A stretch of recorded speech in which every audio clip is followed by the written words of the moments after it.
mês do orgulho LGBT+. Orgulho dessa comunidade de pessoas que estão fora das caixinhas ditas normativas na nossa sociedade. Lésbicas, gays, bissexuais, pessoas transgêneras, transexuais, travestis e demais diversidades. Nós, desde que nos reconhecemos e assumimos nossas identidades e o nosso ser, quem somos, como somos, do jeito que queremos ser, desafiamos todos e todas, desafiamos uma sociedade machista, LGBTfóbica, patriarcal, enfim, de opressores que a todo tempo querem oprimir o nosso sentimento e o nosso ser.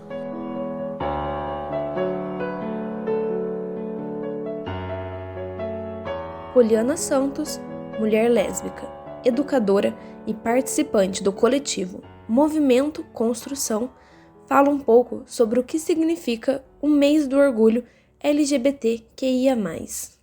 A história está aí para dizer que nós resistimos, nós lutamos, mesmo com muito sofrimento, mesmo debaixo de muita violência, nós estamos a cada dia em busca de equidade de direitos, justiça social e que nós possamos ser quem somos sem atingir ninguém e termos nossa dignidade e respeito assegurados.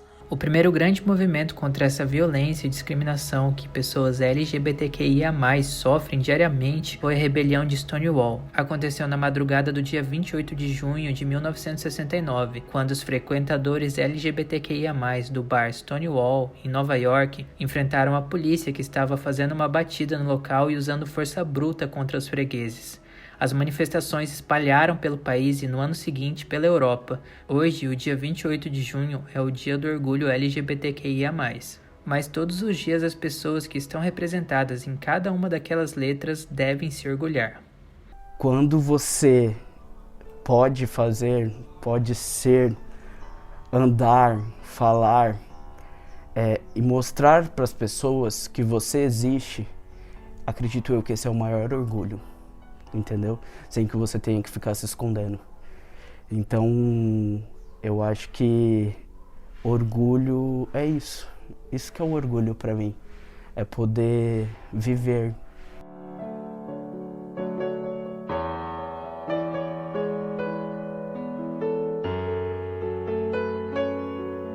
Esse é o relato de Enzo Stefan de Paula, ativista trans e coordenador do coletivo Resiliência T.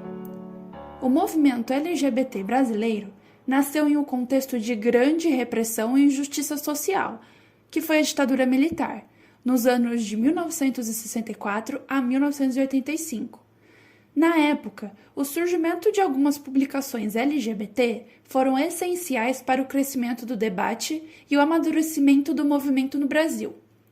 Dentre essas publicações, se destacaram o periódico Lampião da Esquina, jornal homossexual cuja principal ação era denunciar a violência contra a população LGBT. 3 anos depois, em 1981, um grupo de lésbicas criaram o boletim Xana com Xana, vendido e distribuído no Ferros Bar, conhecido entre o público lésbico.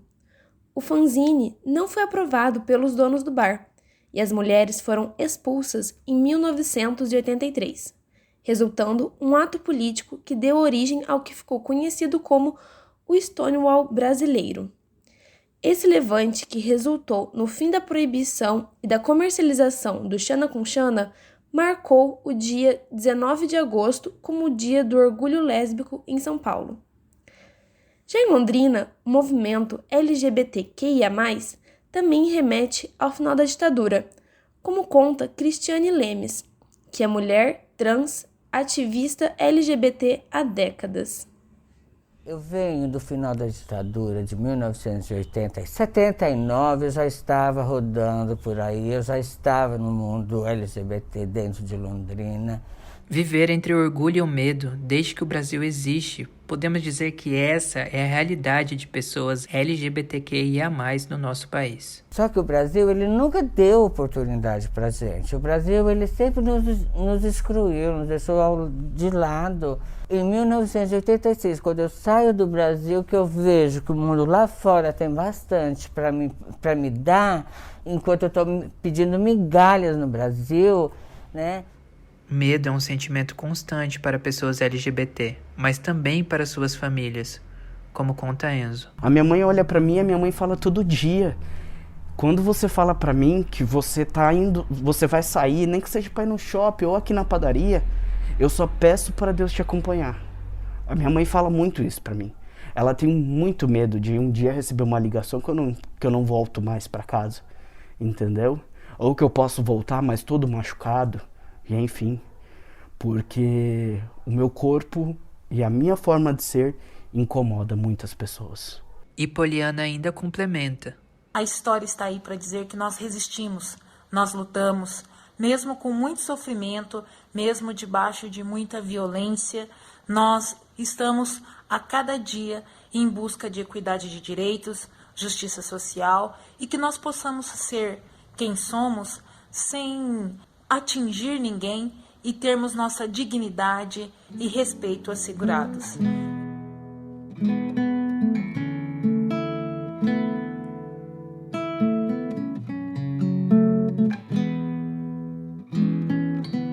E é exatamente por isso que precisamos de um dia como 28 de junho, para dar visibilidade, ensinar e dar protagonismo a essas pessoas, para que a luta seja de cada vez mais vitórias. Mas então, o que seria essa luta, afinal?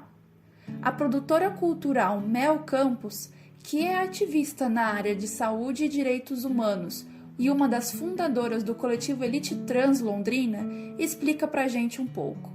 A minha luta consiste em criar um futuro para todas as letras LGBT, mas especificamente a letra T, que ainda sofre toda a marginalidade da sociedade, a criminalização, a falta de oportunidade no mercado de trabalho formal.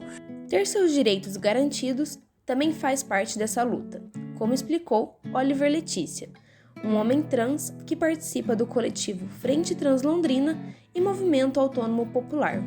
Então não é só festa, não é só comemorar, não é só a gente se divertir, é também a gente trazer à tona as necessidades que a nossa população precisa, né? Enquanto segurança, enquanto saúde. A gente tem uma estimativa de quando as mulheres trans e travestis, as pessoas trans acabam se assumindo muito cedo, em torno de 12 a 13 anos, acabam saindo da escola já muito cedo para poder trabalhar, se manter. São pessoas que são expulsas de casa também, então isso acaba dificultando muito o acesso a esses empregos, o acesso ao mercado de trabalho.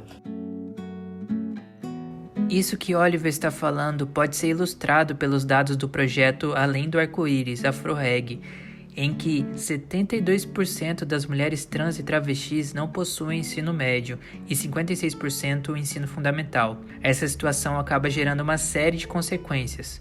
A primeira delas é a dificuldade de inserção no mercado formal de trabalho, e a segunda é reflexo direto da primeira, a marginalização desse grupo causada pela exclusão social. Isso fica evidente quando se olha para os dados. Segundo o dossiê Trans 2021, publicado pela Associação Nacional de Travestis e Transsexuais, o ANTRA Brasil, 90% da população de travestis e mulheres transexuais utilizam a prostituição como fonte primária de renda. Suscetível a isso, Lina E. Mello, que é travesti, atriz e fotógrafa, fala sobre como é viver essa realidade e ainda assim sentir orgulho. Eu posso afirmar que eu tenho orgulho da minha população e orgulho da luta, e orgulho por mim, por ser quem eu sou e por resistir nesse país que mais mata pessoas trans e travestis no mundo. É preciso proteger essas vidas. É preciso garantir que elas não estejam em situações de vulnerabilidade. É preciso lutar para que a gente consiga ter uma emancipação. É preciso lutar para que a nossa expectativa de vida não seja mais 35 anos. Porque eu penso, eu tenho 22 e eu tenho alguns aninhos pela frente, mas e aí? Será que eu vou chegar até lá? Aonde será que foi parar a nossa humanidade? Aonde será que foi enfiada a nossa dignidade? O direito à vida, o direito à saúde, à moradia, à educação, à renda. Onde foi parar esses direitos? E esses direitos são o básico. Eles são o mínimo. Mas o mínimo é isso mesmo. O mínimo. Eu preciso acreditar que vai ter um futuro. Não só para mim, mas para todo mundo que é como eu. Porque é a gente simplesmente acreditar e lutar por isso que dá um gás. Porque a saúde mental da população trans diante de tanta morte, perseguição, discurso de ódio também está devastada. E por que tanto ódio contra essa população? Bom, a Linaê tem uma ideia do motivo e também uma solução. O sofrimento que a gente está passando e que tem passado por tanto tempo, com certeza é fruto de um país que está regado a tanto ódio e desinformação. São pessoas que não buscam estudar o que de fato acarreta essas existências, a esses modos de vida. É perceber que você não vai ser uma coisa só ao longo da sua vida, que você vai se descobrir de uma outra maneira, que você vai perceber o mundo de uma outra forma, que vai perceber que nem sempre vão ter pessoas iguais a você, que vieram e que tiveram as mesmas oportunidades que você teve. A gente tem que aprender a respeitar e olhar melhor o outro. E com certeza, lutar para que todo mundo tenha uma oportunidade para ser alguma coisa, que não aquilo que vai nos oprimir, que vai nos diminuir, que vai nos colocar em risco. E mesmo frente a tantas dificuldades, essas pessoas ainda se orgulham de serem quem são e serem capazes de mudar suas histórias. Um exemplo de mobilização feita para mudar a história é o projeto Transempregos. Ele foi idealizado em 2013 pela Márcia Rocha, empresária e primeira advogada trans do Brasil a ter o seu nome social reconhecido pela Ordem dos Advogados do Brasil, a OAB. Também se juntaram a ela nessa iniciativa Maite Schneider, a Laerte Coutinho e a Ana Carolina Borges. O Transempregos é o maior banco de dados de currículos e vagas para pessoas trans do país. Lá, além deles juntarem e repassarem os currículos para as empresas, também procuram ajudar essas empresas a criar um ambiente acolhedor para pessoas trans, para que elas possam se manter nesses empregos.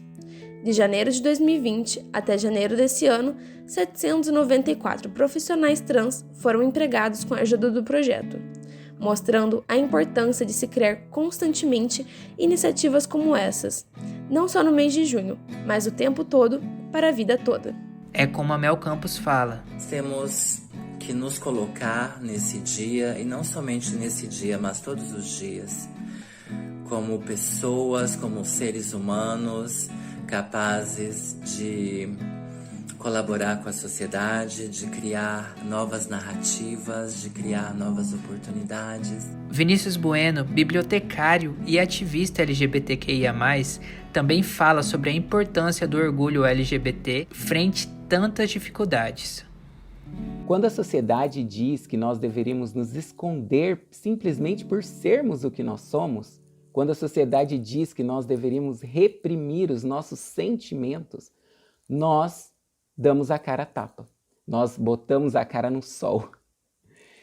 É desse orgulho que a gente está falando. Esse orgulho celebrado com mais ênfase no mês de julho e vivido durante todos os anos, 365 dias, dioturnamente por pessoas LGBTs.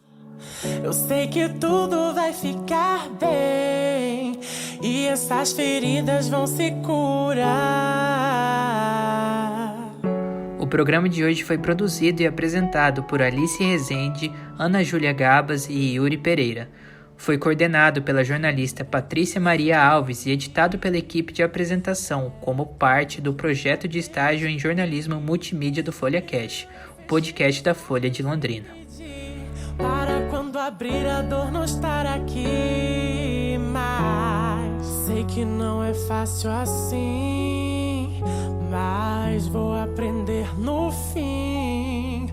Minhas mãos se unem para que girem do meu peito que é de ruim. Stonewall vive e nós queremos viver. E as minhas lágrimas vão secar.